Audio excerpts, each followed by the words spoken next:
नमस्कार। भगवत गीता के ज्ञान से भरी इस खूबसूरत दुनिया में आपका एक बार फिर से स्वागत है। आखिर ये मनुष्य जीवन क्या है? अगर कृष्ण भगवान है तो हम भगवान क्यों नहीं है? हम कृष्ण की तरह पूर्ण क्यों नहीं है? आखिर इस कलयुग की दुनिया में हम झूठे और छल करने वाले लोगों को कैसे पहचानेंगे? आखिर हमारी जिंदगी का मकसद क्या है? कौन है हम? आखिर हम हमारे जीवन को पूर्ण बनाकर आगे कैसे बढ़ेंगे?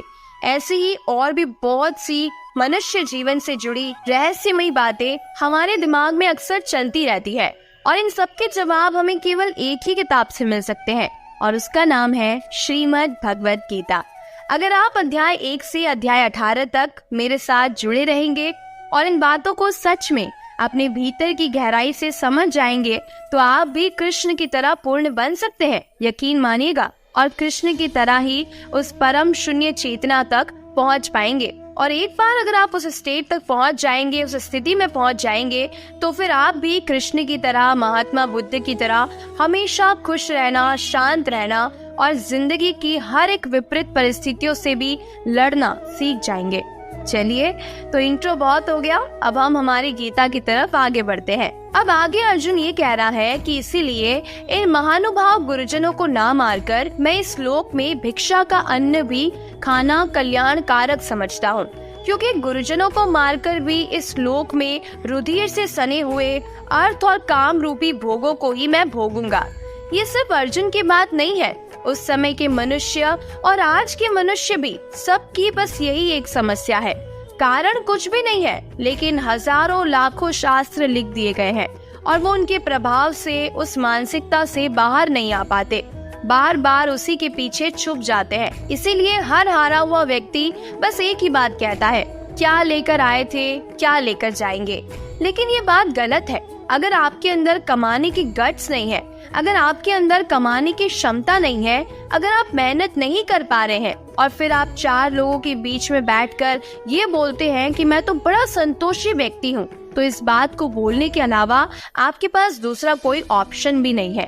क्या इसे संतोष कहते हैं? ध्यान से समझिएगा, संतोष शब्द सिर्फ उनके लिए होता है जिनके पास ऑलरेडी सब कुछ होता है। संतोष शब्द उन लोगों के लिए नहीं है जिनके पास पहले से ही कुछ नहीं है, तो उनके पास उपाय ही नहीं बचता।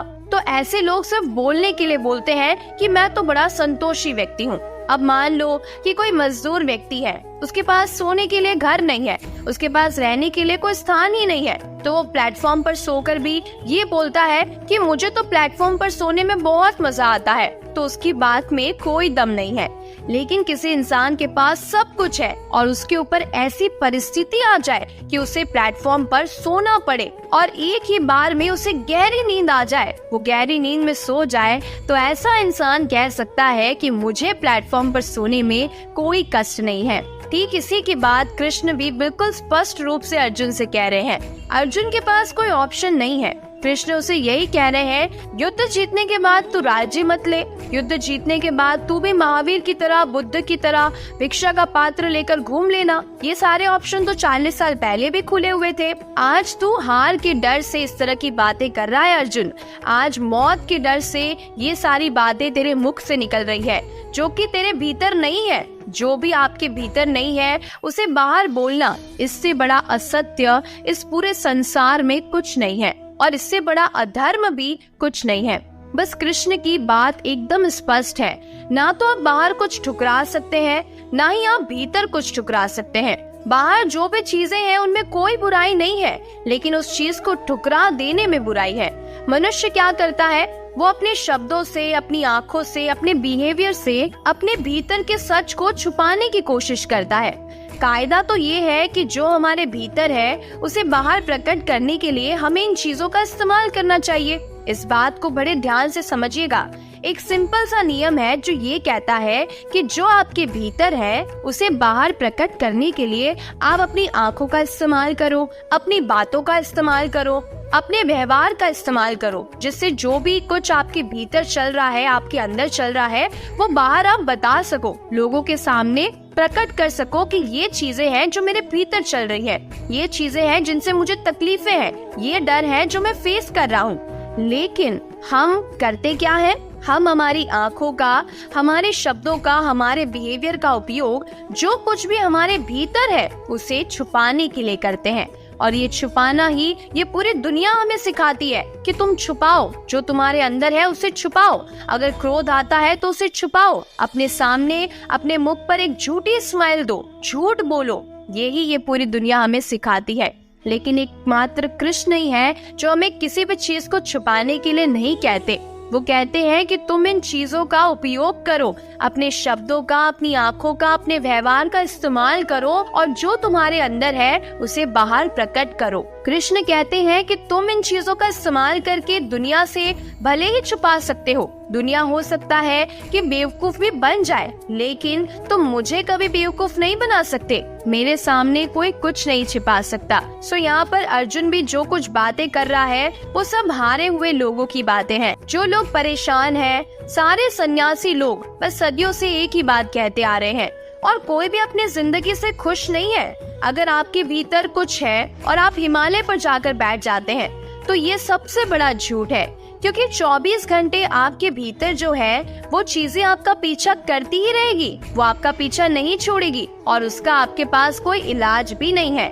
आप बाहर से भले ही दिखा दे कि मैं तो सन्यासी हूँ, हिमालय पे बैठा हूँ, लेकिन इस दुनिया की मोह माया की चीजें आपके भीतर चलती रहेगी और आप उनसे पीछा नहीं छुड़वा पाएंगे। इसीलिए जो कुछ भी आपके भीतर है उसे बाहर प्रकट कर दो। चीजों को छुपाने से कोई मतलब नहीं है, इससे आप सिर्फ दुखी ही होंगे। अपने भीतर की और अपने बाहर की दुनिया को स्पष्ट रखने की कोशिश करो। जो आपके अंदर है वही आपके बाहर होना चाहिए। कृष्ण के पास सब कुछ था। अगर आप कृष्ण का जीवन देखेंगे, उनके पास द्वारिका नगरी थी, वो बहुत बड़े राजा थे, उनके पास रानियां थी, उनकी संतान थी, सब कुछ था कृष्ण के पास। ऐशो आराम के सारे सामान, हर चीज के शौकीन थे कृष्ण। लेकिन द्वारिका बसाने के अगले 30 साल तक भी बहुत मुश्किल से कृष्ण द्वारिका में रह पाए।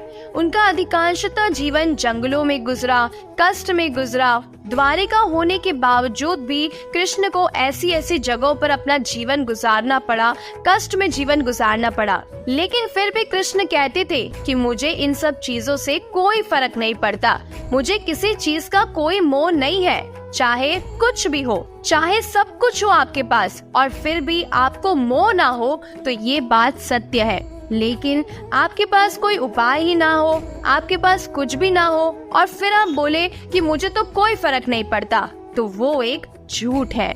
चलिए, उम्मीद है आपको आज का ये वीडियो पसंद आया होगा। आगे भी हम गीता की बातों को ऐसे ही सीखते चले जाएंगे, जीवन में उतारते चले जाएंगे। मिलते हैं भगवत गीता के एक और ज्ञान भरे वीडियो के साथ। तब तक के लिए जीवन की इस खूबसूरत किताब को पढ़ना जारी रखिएगा।